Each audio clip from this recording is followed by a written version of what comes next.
I'm Diane McGarry. And I'm Tom McGarry. We're with Dracut Arts, and today we have a very special program for you. In November, we are going to have author Maureen Cavanagh, who wrote the book, If You Love Me, A Mother's Journey from Her Daughter's Opioid Addiction. Thank you so much for coming with us and being with us today, Maureen. This is also our first adventure in a Zoom interview. Well, thank you so much for having me. So, can you speak a little bit about what happened and how you came to be writing this book? Oh my goodness. Well, no, I don't think that, a lot of people have that wish that one day they'll write a book. And I was, no different than that. When I always tell people when I was a kid, I would write my books and color them in and have the whole story, staple them together and go selling them door to door. Oh my gosh. Yeah, 25 cents. I was the most annoying child in all of New York. And so I always wanted to write, and I was always writing something, but it would, live in my computer or in a notebook and never go any further than that. And I had gone down to the Fine Arts Work Center in Provincetown and was working on a novel, and it was really more of a hobby until all this happened with my daughter's drug addiction, and pretty much all the hobbies went out the window because I was just spending all of my time trying to help my daughter and trying to hold on to a little bit of sanity that I had left.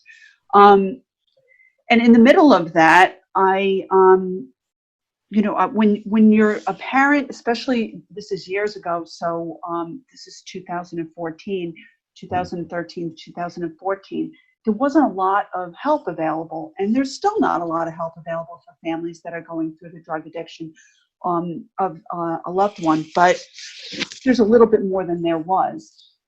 And I am a pretty good researcher, but I couldn't find anything. I couldn't find any help, anything. And I felt like I never wanted anybody else to feel that way. And in what I call kind of like a trauma response was this constant movement. I couldn't stay still. So I wound up doing a lot of things that eventually helped other people, but also were helping me, and created an organization called Magnolia New Beginnings, which is a nonprofit. And what we do is we provide support and education for families and that are going through this. And it's sort of like a Learn to Cope, which people in Massachusetts are familiar with, but it's online. So the groups are on Facebook, and they're closed, so people can't, unless you're in the group, you can't really see anything that's going on. So it's confidential. Yes. And basically what we do is we allow people to vent and ask questions and get answers. We don't have anybody that works in treatment in the group, but we have all family members. And now we've grown to 25,000 members across the country. Oh my gosh. So, and it's all people. What a lot of hope. Yes, but it's all family members on there that have gone through this or are going through this and can answer one another's questions without having to worry that somebody is trying to take advantage of them or sell them something or anything like that. So that came out of it. And we also work with the Department of Corrections, with drug court, and with certain mass health treatment centers, and provide scholarships, because I saw this huge gap, scholarships for sober living after treatment. So I saw this huge gap of people that were coming out of treatment and didn't have any place to go after treatment. So they would work really hard.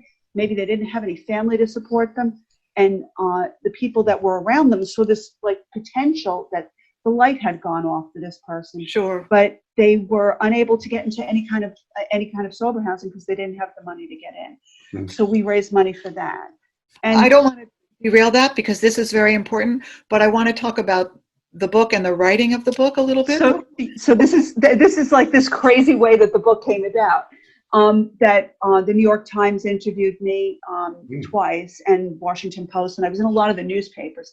And an agent saw what I was doing, and wanted the woman who was the New England bureau chief, Kit Seeley, to write a book with me. And he approached her because as anybody knows, to write a book is anybody can write. To get published is a whole nother ballgame, and to so he approached her, and she wanted to do it, but it was a conflict of interest. And I had gotten to know her a little bit because of her job, and she had already written about me in the Times. So she said to me, Maureen, I know you write. You need to call him and tell him that you want to write the book. I was like, oh, that's crazy. I'm not going to tell like a New York, literary agent that I want to write a book. He's going to laugh at me.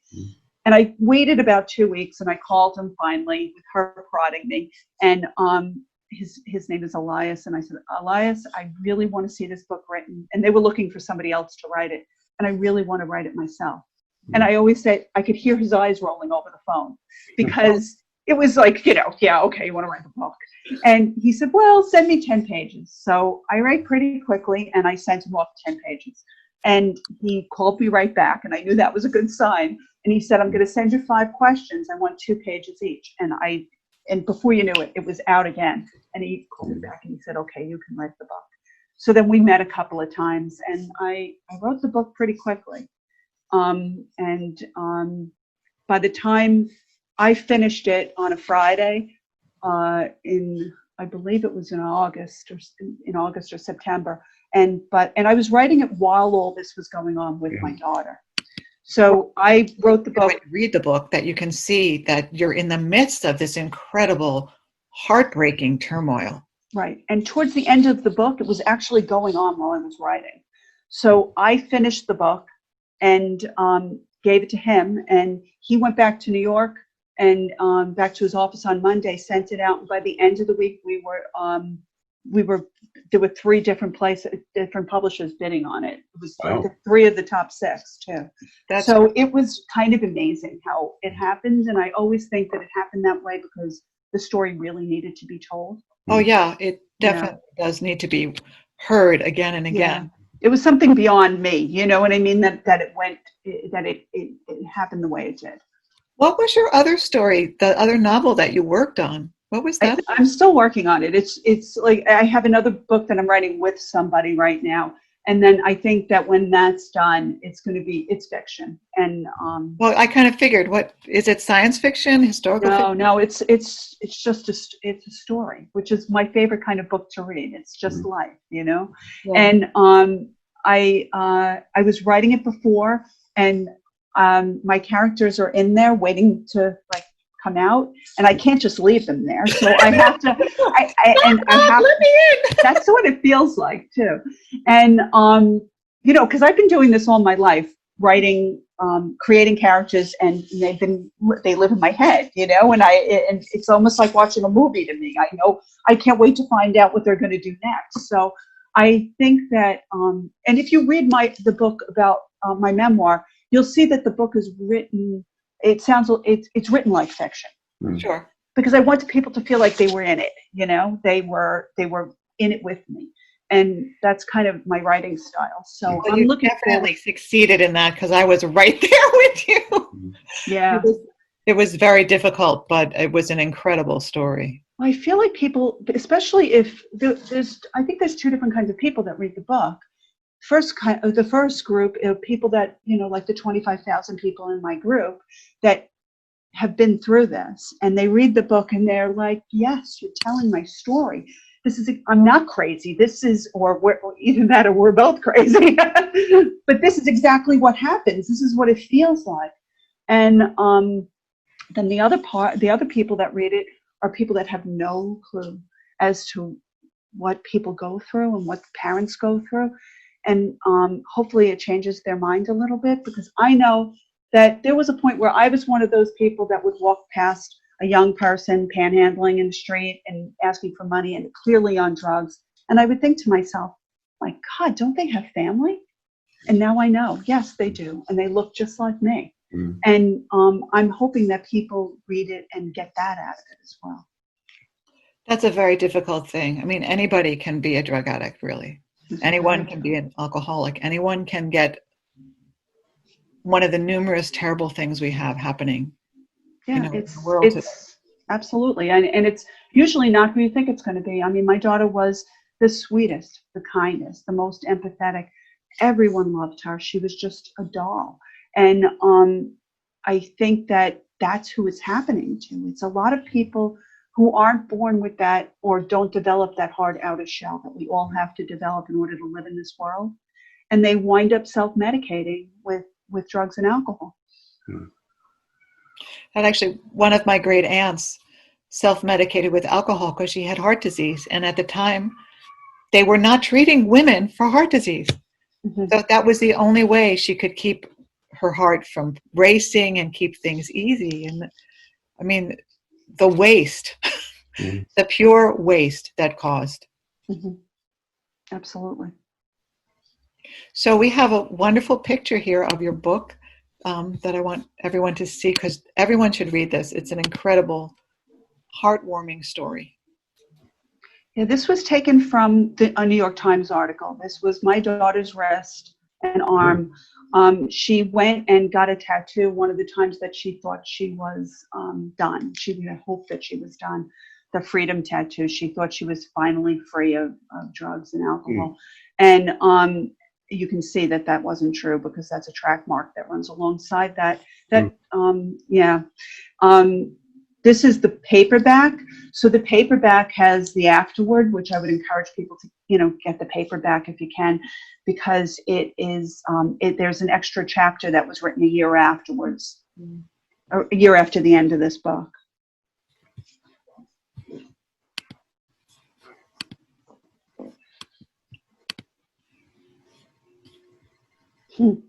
I love that picture.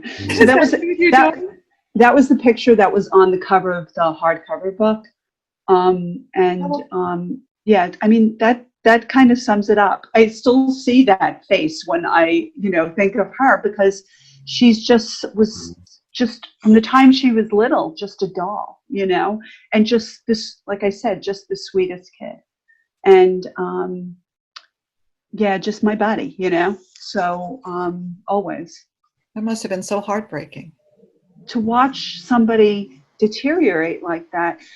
I come from a family of drugs and alcohol. I was very fortunate that I thought I was smarter. I thought I was tougher. I just found out I was lucky. I dodged a bullet.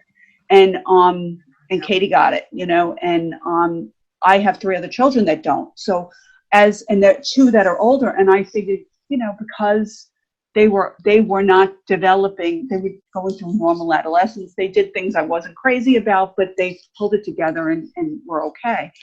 And I think that I thought that it was because of talking to them. It was because of doing all the things that they tell people to do when they're, to prevent drug use in the house. And I thought it was, I was doing all of these things right, until I watched her go through it.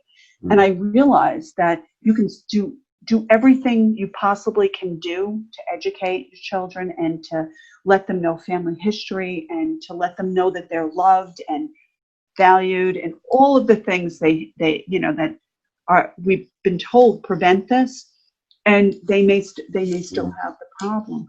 So I work now as a family recovery coach, and I try to make people see that sometimes you can do everything right and this still happens.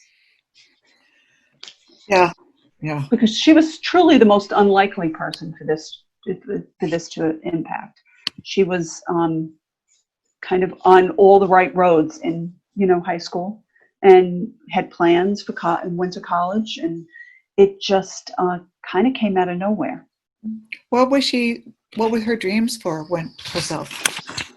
I was a special education teacher at the time, so she wanted to be a special education teacher too. Has she been able to fulfill that? As time has gone on, and thank God she is in recovery and has been for the last 3 years, that she's changed her mind about what she wanted to do, and she's actually finished one course that she was doing as an esthetician. She finally went back and finished that. And I feel like she did it more because she needed to finish something. Yeah. But now she's a PCA, so she's going into healthcare. Wow. That's who she is, though. It doesn't surprise me at all. She's worked in nursing homes. She likes to work with the elderly, which is good, because I keep telling her after all this, she's going to have to take care of me when I'm old. Yeah. I tell my kids that when I'm old and crotchety, they're going to have to take care of me too. Yeah, when I say that, they tell me I'm already old and crutchy. That's payback time, right? That's definitely payback. Oh, yeah. And here's another photo of her, right? Wow. That is the 25th birthday we never thought we were going to say, for sure. Oh my gosh. So this was taken, her birthday is on September 15th, and this was, her sober date is July 23rd. So after over 40 treatment centers and 13 overdoses that brought her to the hospital, probably another 13 that didn't, this was her 25th birthday. And I would say that this is probably, this and the picture of her when she was a baby are my two favorite pictures of her, because I don't think anybody really thought she was going to make it except for me. I refused to give up on her. That's very clear. No, there's a fine line between not giving up on somebody and enabling them. You know, I am not a big fan of the word enabling, because I think we all do what we think is best. And if you really educate yourself, and hopefully you won't be doing things to contribute to it. And I mean, I'm sure at some point maybe I did, but I don't think I did. And I think I really did educate myself in the beginning. Well, maybe we should just talk about what that really means then. So from my understanding, and my mom was an alcoholic, so I have a different view on this. So was mine. My understanding, it's helping the person perpetuate their disease, because drug addiction and alcoholism, they're diseases. Mm-hmm. And if you're somehow helping them perpetuate that, then they call you an enabler, or you're not empowering them to be free, I guess would be a different way of looking at it. But yeah, I mean, most of us just do the best we can. I mean, that's all. Yeah, and I think that's all you can do, because there was, you know, I'm not a big fan of the whole tough love thing, right? That I'm not either. So you're supposed to kick people out, or not, you know, show them love, or do any number of things to show how strong you are and how weak they are and how they have to pull it together. I'm not a fan of that at all. I think that, you know, if you kind of look at children and their mistakes at 18 or 19 years old, if our child gets into some kind of trouble and we think that by helping them, not fixing it for them, but by helping them lessen the impact, that they may never do this again, and they may go on to never make these mistakes again. So suppose your child has too much to drink and drives, and they get home and you realize they've been driving drunk. Now, do you call the cops because that will keep them from ever doing it again? Or do you sit them down? If you sit them down and it doesn't work, should you have called the cops? I mean, it's hard. It's a hard decision to make. These are judgment calls you have to make in the moment, depending upon how you are, how comfortable you are, honestly, and how your child is. And also, I have to say, you've been talking about your daughter as if she's your best bud, and I totally believe that. You had a basis of communication with her from the get-go in order to be able to talk to her about what was going on when she got in trouble. And not just to be able to talk to her, but for her to be able to hear you, which is a whole different thing. So you would think that somebody that had that great of a relationship would have either been able to stop it, would have known, or that wouldn't have happened to begin with. And it just doesn't work like that, unfortunately. No. See, I wasn't going there. I can understand where you would go. Yeah, no, but that's what most people would think. Well, I was thinking, so she's in the trenches. Now you can get in the trenches with her and she'll be able to listen to you because you already have this foundation of trust. Yeah. Right? The trust was already there. Yeah. And, you know, and ultimately, the only one that I had any control over was me. But, and it wasn't mine to fix. It was hers to fix. And she did, thank God. But there's the difference between me and someone who loses their child is just luck. And that's really all it is. And it's so frightening that that's all it is, because I know plenty of people that have done everything that I've done and more, and they still lost their child. So I feel incredibly lucky and blessed that I still have her here. And But that's also what you said, Maureen. You said it was her choices. You made your choices and you supported her and worked your butt off for her, but also for you. She had to make choices for herself, and she had to do her willing. I think when I heard that alcoholism was a disease of the will, it really changed my whole perspective, because that's a lot of people, that's hard to develop. It's somewhat true, but it is also a brain disease as well. Oh, yeah. And it changes the structure and the functioning of the brain while they're using, which makes it almost impossible to find that will. So it's really a miracle that when somebody is that immersed in it, that they come out of it. It really is. I mean, I think that I know now many, because I work with young people that are trying to get into recovery, and I have the most incredible amount of respect for anybody that pulls themselves out of this. It's not an easy journey. Oh my goodness, no. Yeah. We have one more picture that I want to put up before we end here. I put it up earlier. It was a little bit premature because we were talking about everything. So what is this wonderful picture of? So this was a little bit after her 1 year sober date. And I put together, I was the executive director of an organization that put together a large concert in Pawtucket, Rhode Island. And it was called Recovery F.A.S.T. And the headliner was Macklemore. We had Fits and the Tantrums there. We had other bands there and speakers. And it was a whole evening of recovery. And we spoke to about 8,000 people. Oh, and my gosh. She was, by this point, I was getting kind of used to speaking because the book had come out by then. And but she said to me, we were standing off on the side with all these like famous people. Mackenzie Phillips was the MC, and we're standing back there with all these people. And she whispered in my ear, "I don't think I can do it." Oh, wow. You don't have to do it. You really don't. I can do it myself if you're not comfortable. And she went out there and it was just such a charge to feel that there's all of these people in recovery cheering her on, that when we left the stage, she put her arm around me, we walked off, she goes, "Let's do it again." So it was funny. It was pretty awesome. It was really awesome, but it was an amazing evening. At one point, Macklemore said, "How many people are in recovery?" And there was like 8,000 people. I would say 7,500 people raised their hand. I was at the front of the stage and I turned around to see all these people raising their hands. It was amazing. That is amazing. That's incredible. So do you think the book was the best art vehicle?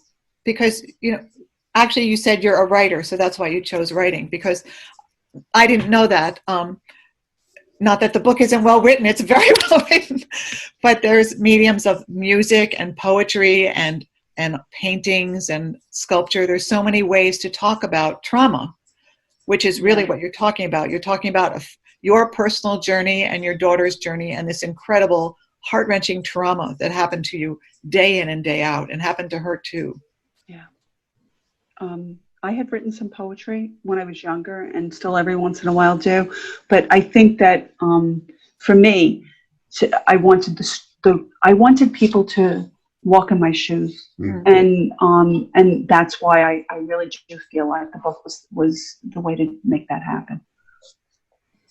Well, yeah, I think it'd be much harder to communicate all the experiences and the thoughts and feelings to another media, because it can get at things that writing can't get at. But for what you did, to follow your journey very immediately, I think writing was the best choice. Thank you. There's a part of the book where the two of us, I'm remembering back to a time when in the garage we sang together, because she needed to sing this song. It's a Toby Mac song. Excuse me. And I was trying to give her the confidence to do it, so I was singing with her, which is not a good idea. But I was doing it to try to build her up, and then I moved away, and she did it. And she has a beautiful voice. And just recently, Toby Mac lost his son to an overdose. Oh no! So it's kind of ironic that, you know, that in the book I'm thinking about that, and that's, you know, he unfortunately had to experience that himself. Oof. It's very, you know, we don't realize, I don't think we're starting to realize how often this happens, and to, you know, to nice families that love their children. I think there was this preconception that, you know, that it only happened to certain people and they wouldn't be like me or look like me, and now we're finally, you know, I mean, this was handled very, very poorly for many, many years, and treated as, you know, a criminal, treated in the justice system instead of the healthcare system. And I'm happy to see that that's happening, starting to happen, but I'm also sad that so many people were not treated fairly. Oh yeah, and still aren't actually, even though there's a shift, but they still really, there's a lot of stigma. It's a slow shift, yeah. A lot of stigma. But hopefully when you come and bring your book with you, a lot of people will attend and listen to you speak and hear the words that you've written, and be able to have their minds shifted in a different way, and look with more compassion on those of us who fall. We all have weaknesses, right? I'm not a perfect person by any means, right, Tom? That's pretty good. But, you know, it's hard, and it's a terrible struggle that we're facing in our society right now. And thank you so much for bringing some light on it. Well, thank you. Thank you for having me. Oh, sure. So Dracut Arts is going to do everything online. We will have more information about that at the end of this program. At the moment when we're recording it, we just know that we will have an interview with, an author's reading with Maureen Cavanagh on November 13th or 14th, and that will be aired probably for a week afterwards through our website. Thank you very much for listening, and come see more.